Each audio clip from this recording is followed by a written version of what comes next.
یعنی ان سے آپ کی ملاقات ہوتی ہے تو بندے کو محسوس ہوتا ہے کہ یار اسے تو پہلے ہی ساری باتوں کا پتہ ہے، اور کئی دفعہ ان سے ملنے کے بعد احساس ہوتا ہے کہ یار اس سے تو تھوڑا سیکھ ہی لیتے تو بہتر تھا، یہ تو بات بڑی آگے نکل گئی۔ سارا پتہ ہوتا ہے، باشعور ہوتے ہیں، لیکن ڈر آتا ہے اللہ سے۔ اتنا باشعور آدمی، سمجھدار، پنچایت، پریا، لوگ، دین، دنیا سارا پتہ ہے، نماز کا ٹائم آ گیا تو وہ چھپتا پھرتا ہے۔ اس کی طبیعت پر بوجھ بن رہا ہے معاذ اللہ اللہ کے حضور حاضر ہونا، اسے خیر کا کام کرنا پڑ رہا ہے تو وہ ادھر ادھر نکلتا جا رہا ہے۔ تو سوال یہ ہے کہ پھر یہ شعور کا کیا مطلب رکھا ہوا ہے ہم نے؟ پھر اللہ سے دعا کرنے کی ضرورت نہیں۔ وہ حضرت عارف رومی رحمۃ اللہ تعالی علیہ فرمایا کرتے تھے بعض لوگوں کو رب سارا کچھ دیتا ہے، سجدے کی توفیق نہیں دیتا۔ اس کا مطلب یہ ہے کہ وہ کہتا ہے یہ سارا کچھ لے اور نکل جا، میرے گھر میں آنا، رکھ سارا کچھ پاس۔ رب سے عافیت مانگی جائے، اس سے اس کا فضل مانگا جائے، اس سے اس کا کرم مانگا جائے۔ اللہ کے پیارے رسول صلی اللہ تعالی علیہ وآلہ وسلم اس عافیت مانگنے پر زور دیتے، توجہ دیتے۔ میں آپ کو صحیح بتاتا ہوں،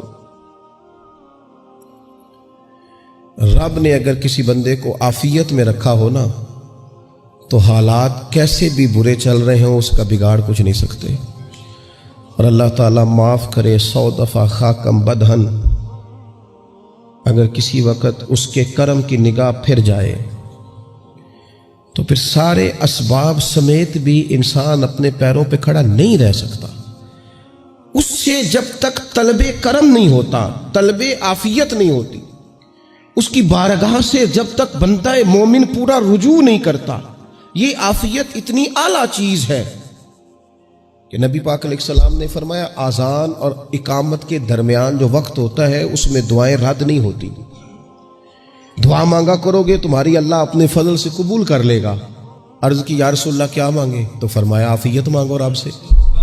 حضرت انس بن مالک حدیث کے راوی ہیں رضی اللہ تعالیٰ عنہ، یہاں بھی فرمایا یہ عین قبولیت کا ٹائم ہے، اب اللہ سے عافیت مانگ لو، اس کی پناہ۔ ہم دعاؤں میں بھی محدود ہو جاتے ہیں۔ رب دا طالب کوئی نہ ملیا، جو ملیا طالب زردہ ہو۔ جب عافیت، ایک بزرگ تھے ہر وقت اللہ سے عافیت مانگتے تھے، ہر وقت اللہ سے عافیت مانگتے تھے، ہر وقت عافیت مانگتے تھے۔ لوگوں نے پوچھا، لوگ ان کو صالح جانتے تھے، نیک سمجھتے تھے کہ حضور آپ اور کوئی دعا مانگتے نہیں، عافیت ہی مانگتے ہیں۔ فرمانے لگے میں مانگا کرتا تھا شروع میں، بعد میں خیال آیا ہے اور بھی دعائیں مانگا کرتا تھا، یہ احساس بعد میں نصیب ہوا۔ فرماتے میں مزدوری کرتا تھا، مال برداری کرتا تھا، ایک جگہ پہ ڈیوٹی کر رہا تھا تو تھک گیا، اور وہ جو کام لینے والے لوگ تھے ان کا رویہ بھی بڑا ترش تھا، تکلیف ہوئی۔ تو میں نے اپنے مالک کی بارگاہ میں عرض کی مالک اگر 2 روٹی بغیر مجھے مشقت کے مل جائے دن میں تو تیری بارگاہ تو بڑی کریم ہے۔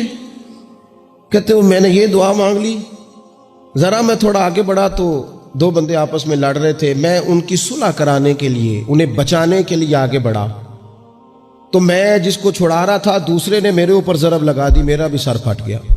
تھوڑی دیر کے بعد وہاں پولیس آ گئی، وہ تینوں کو لڑنے والا سمجھ کے اٹھا کے لے گئے، مجھے جیل ہو گئی۔ 2 روٹیاں بغیر مشقت کے روز ملنی شروع ہو گئی۔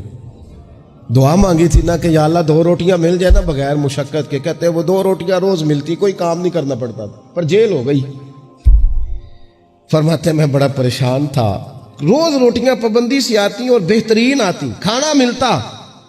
پھر کچھ عرصے کے بعد میں نے سوچا کہ یار یہ دعا تو قبول ہو گئی نا تیری، اب تو اگر اس پر کوئی الگ بات کرے گا تو وہ تو غلط کرے گا۔ کہتے پھر خود ہی میرے دل میں اللہ نے بات ڈالی اور میں نے عرض کی مالک 2 روٹیاں نہیں، مجھے تو عافیت چاہیے، مجھے تو عافیت دے، میرے اوپر تو کرم فرما، تو نظر رحمت کر، جے ایک قطرہ بخشے مینوں، جے ایک قطرہ بخشے مینوں تے کم بن جاندا ہی میرا، مہربانی کر عافیت عطا کر۔ فرماتے پھر خدا نے کرم کیا، کہاں سے اسباب بنے میرے جیل سے چھوٹنے کے، کون کون میرے ضمانتی بنے اللہ ہی جانتا ہے۔ فرماتے ہیں دروازے بھی کھل گئے، رزق بھی ملتا ہے، صحت بھی میسر ہے، سجدہ بھی کر لیتا ہوں، سویرے تلاوت بھی کرتا ہوں، شام کو مدینے والے کی بارگاہ میں رج کے درود و سلام بھی عرض کرتا ہوں، میں ممکن ہوتا ہے تو کسی غریب کی داد رسی بھی کرتا ہوں۔ اب سمجھ آئی ہے ربنا آتنا فی الدنیا حسنۃ وفی الآخرۃ حسنۃ وقنا عذاب النار۔ اب سمجھ آئی ہے رب سے جب بھی مانگنا ہے عافیت ہی مانگنی ہے، اس سے کرم مانگ۔ ہم نے محدود دعائیں رکھی ہوئی ہیں، محدود، وہ جی فلانا کام میرا ہو جائے تو بھئی وہ ایک ہو گیا، اس کے بعد پھر نئی ٹینشن بن جائے گی۔ نہیں، میں جی بچوں کی شادی کر لوں جی پھر میں فارغ ہوں۔ آپ شادی کر کے دیکھیں، لاگ پتہ جائے گا کیسے فارغ ہوتے ہیں۔ آپ یہاں رکتے کیوں ہیں؟ آپ خدا سے عافیت کیوں نہیں طلب کرتے؟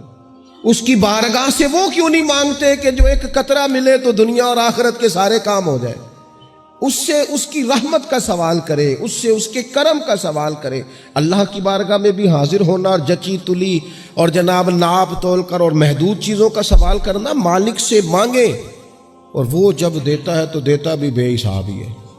وہ جب عطا کرتا ہے تو کرم کے دروازے کھول کے عطا کرتا ہے، ورنہ تو ایک الجھن سے انسان نکلتا ہے دوسری میں الجھ جاتا ہے، ایک گتھی کو سلجھاتا ہے۔ پھر اقبال رو پڑے تھے، کہنے لگے میں عقل کی گتھیاں سلجھا چکا ہوں، یا رب مجھے صاحب جنوں کر دے۔ اللہ یہ بڑا میں نے ہیر پھیر دیکھ لیا، مجھے دیوانہ بنا، اب مجھے جنون ہو، اب میں کسی کے لیے رویا کروں، اب میں کسی کی یاد میں تڑپا کروں، اب میں رات کسی کے لیے میری آنکھیں بیدار رہیں۔ یہ بڑی ہو گئی دنیا داری، عقل کی گتھی حالانکہ نہیں سلجھتی، پر اقبال کہتے ہیں عقل کی گتھیاں سلجھا چکا ہوں، یا رب مجھے صاحب جنوں کر دے۔ اور پھر کہنے لگے بجھی عشق کی آگ اندھیر ہے، اب یہ مسلمان نہیں، یہ خاک کا ڈھیر ہے، تو مٹی بن کے رہ گیا۔ کیا کہاں اپنی ساری توجہات کا قبلہ کس چیز کو میرے عزیزو؟ اللہ سے عافیت۔ نبی پاک علیہ الصلوۃ والسلام نے ایک شخص سے پوچھا کیا دعا مانگ رہے ہو؟ تو اس نے کہا یا رسول اللہ میں اللہ کی بارگاہ میں صبر کا سوال کر رہا ہوں۔ تو حضور فرمانے لگے صبر تو مصیبت پر ہوتا ہے۔ یا رسول اللہ پھر کیا مانگوں؟ آپ ان جملوں اور لفظوں کی گہرائی کو سمجھیں، صبر کے لیے تو پہلے مصیبت آئے گی، پھر صبر آئے گا۔ تو یا رسول اللہ کیا مانگوں؟ فرمایا تو رب سے عافیت مانگ۔ مانا کیا ہے؟ مصیبت آئے کیوں؟ اللہ تجھے اپنی حفاظت کے حصار میں لے لے، وہ وقت ہی کیوں آئے کہ جب تیری طبیعت الجھ جائے، جب تو پریشان ہو جائے، جب تو تو اللہ سے عافیت مانگنا۔ جب تو عافیت مانگے گا تو اگر کبھی مشکل آئے گی بھی نا، تو خدا پھر اپنے فضل سے مشکل سے نکلنے میں رستہ بھی بڑی جلدی عطا